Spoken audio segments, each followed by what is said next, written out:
Okay, we are continuing on the Unit 4 test review. And so this stuff's going to be simplifying using lowest base. So we're just going to simplify these things as much as possible. Same thing with these ones. We're going to convert them into exponential form and radical form. Each of these, they just require this one little conversion from an exponent with a fraction to a radical. Here's how it looks. If I have any number, it doesn't matter if it's like a bunch of numbers like 4x or 64b to the 9th or whatever. If it's raised to a fraction power, let's put letters for the fraction, so m in the numerator, n in the denominator. This is the same thing as saying that same thing, whatever it is, then it has a radical around it, and the index is n. So remember, the index tells you the number of numbers that you're taking out, the groups, and then m is the power on it. That's it. That's like the simple translation for it. So how does this work out? Well, for something like this problem where I have a fraction exponent, it might not mean much to me, so right now. So I'm going to write it out instead as a radical. So I'm going to translate it into that form first. So it's going to have a radical. This number, 100,000, is going to be inside of here. So 100,000. And then the number in the bottom, the denominator, n, is going to be my index. So that's going to be a 5. And then the power on it, m, is going to be 2. Okay? So here's what you can do with these. It's actually really easy. You just reduce these things down. So first, it should be noted that if you have 100,000 squared, you can just write that as 100,000, 1, 2, 3, 4, 5, times 100,000. Because if it's squared, it's just times itself, right? So next, I'm going to break each of these numbers down and look for groups of 5 for each time that I do it. So 100,000 is the exact same thing as saying, now this is going to be kind of weird, but it always works out for numbers like 100,000 or 10,000 or a million or whatever. You count up how many zeros that you have, and that's how many tens are multiplying together. So if I have 1, 2, 3, 4, 5 zeros, that's 10 fives. So 1, 2, 3, 4, 5 of them. And they're all multiplying together. So 10 times 10 times 10 times 10. And then this 100,000 has 1, 2, 3, 4, 5 zeros. So that's another 5 tens. So 1, 2, 3, 4, 5. Now, here's where your knowledge of roots comes in handy. So the index is 5, so that means that I'm looking for groups of 5 to take out of the root. So since I have 5 tens here, 1, 2, 3, 4, 5, one group of 5 right over here. To get outside of the radical, I need 5 of a number, and then it turns into just one of those numbers outside of the radical. So that means that I have 1 10 outside of the radical. So then I have a 5 there still, and then I have 10 times 10 times 10 times 10 times 10. There we go. Okay, and then if I look again, I've got another group of 5 tens over here. So again, using the 5th root, that takes all 5 of them out and becomes an extra 10 on the outside. So this is just going to be 10 times 10. And since nothing's left over in the radical, it just goes away. And 10 times 10 is 100. So 100 is my answer here. That's one way that you can approach these problems. I find that to be the easiest kind of like general way to do these. The other way that you're going to have to know how to do this is by like knowing that like 100,000 is 10 to the 5th, and then the 10 to the 5th and the 1/5 cancel out. It's just 10 squared. So you can do that if you want. But I just assume do this because it's a little easier to explain. Okay, now for 243 squared and then over 3. So this is going to be 343 squared and then the 3rd root of it. So we're looking for groups of 3. Now, 343, it's kind of one of those weird numbers where if you don't like recognize it right away, you don't know what to divide out of it because you can't divide by 3, you can't divide by 2. This is 7 to the 3rd power. So this turns into well, first let's square it. So it's going to be the cube root of 343 times 343. And then this divides by 7. It's 7 times 7 times 7.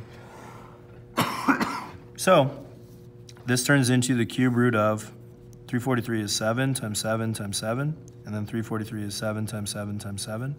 So remember that cube roots take groups of 3 out. So we have a group of 3 here and a group of 3 here.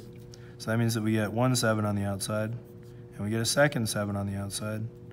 And then since there's no more numbers that aren't circled, we get rid of the radical. So this is just 7 times 7, which is 49.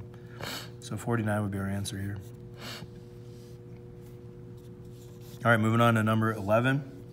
So this is going to be 64 b to the 9th, and then it's going to be to the 4th power. So we're going to have 4 of those, and then cube root it. So this is the same thing as saying the cube root of 64 b to the 9th, and then to the 4th. So I'm going to do that 3 more times. 64 b to the 9th, 64 b to the 9th, and 64 b to the 9th. 1, 2, 3, 4 of those. There we go. 1, 2, 3, 4. Now remember that a cube root looks for groups of 3. So see that I have 1, 2, 3 64s here. That means that collectively that becomes 164 on the outside of the cube root.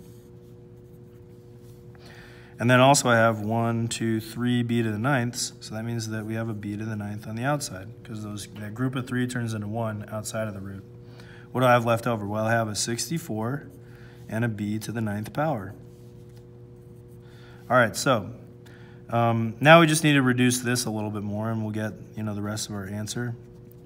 So 64 is divisible by, let's do an easy one. All right, so let's kind of like, I already know that this is 4 to the 3rd, so that's what I would do, but like if you didn't know that, let's try 8 and 8 instead, okay? So we'd have b to the 9th, and then 64, and then the cube root of, and then 64 is 8 times 8.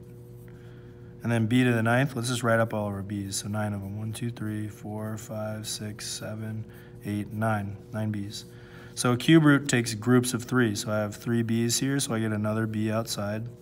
I got another group of b's, so that's another b outside. And then another group of 3 b's, so that's another b outside. So that gives me 3 additional b's, so that's up to b to the 12th power now, outside of the cube root. And then I've got 8 times 8. Well, I mean, I don't have 3 8s yet, so I'm going to just break this apart a little bit more. I know that 8 is 2 times 4, and then that's 2 times 4 again.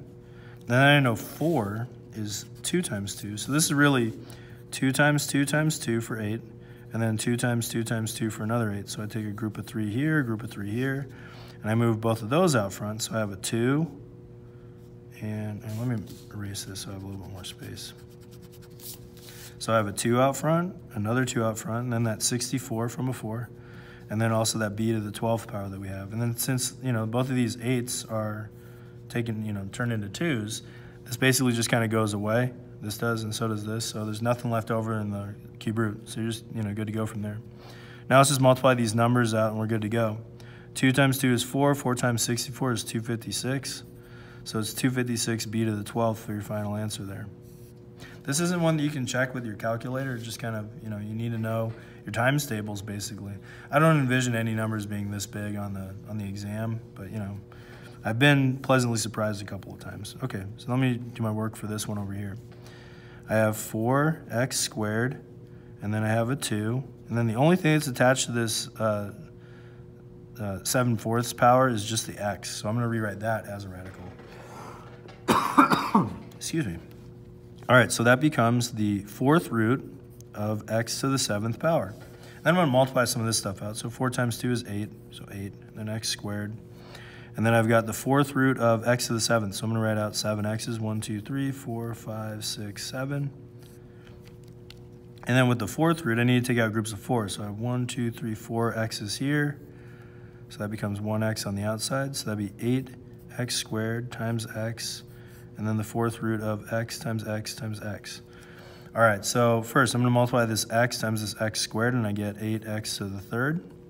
And then here's kind of the crappy part. Like, I can't take the x apart at all, so I just got to leave it as it is. It's just the 4th root of x times x times x was x to the 3rd. I can't reduce it any further than that. That's just my answer right there. And that's this section. So I made a mistake on the last video. I said this was in 4.2. This is actually 4.1. This is where 4.2 begins. It's going to be this whole entire section right over here. Let's see how much time I have. It's 9 minutes, 30 seconds. So let's, I'm going to show you how to do these ones real quick, because these are like, really, really simple problems. They just involve that little conversion that we had a little bit earlier there, from turning from an exponent into a radical. And that's actually what this asks us to do. It changes from radical into exponent form. So first, just put the parentheses around whatever you have inside of the radicals, okay? Or, you know, underneath a power, okay? That helps out a lot when you're writing these things out. So if I want to convert this into an exponent, you know, with a fraction exponent, the 5v stays in the parentheses. And then since 3 is the index, that goes in the denominator of the fraction. And then since 2 is the power, that goes in the top part of it. So 5v to the 2/3 power is this conversion. For this one, it's going to be 6a. And then it doesn't have a power on it, but, you know, it'll automatically have a first power on it. So that's going to be the number that goes in the top, and then 3 goes in the bottom because that's your index. So 6a to the 1/3. And then we're going backwards on this. So n goes inside the radical. 3 is the power on it. 5 is the index. So 5 goes in the corner right there. For this one, 7x goes inside the radical. Oh gosh, I should probably mention this also. Like, you know, keep the parentheses around it. So keep the parentheses around the 7x here also. That's raised to the 4th power, and then it's the 3rd, you know, cube root, so 3 on the index. And these are the 2 correct answers here. So just make sure you keep parentheses around those values, and you won't miss any points. But you see, you can get these done really quickly if you just, you know that conversion. All right, so that does it for the first page. I'm going to do a second video to do the solving problems, but that's it for these ones. All right, thanks.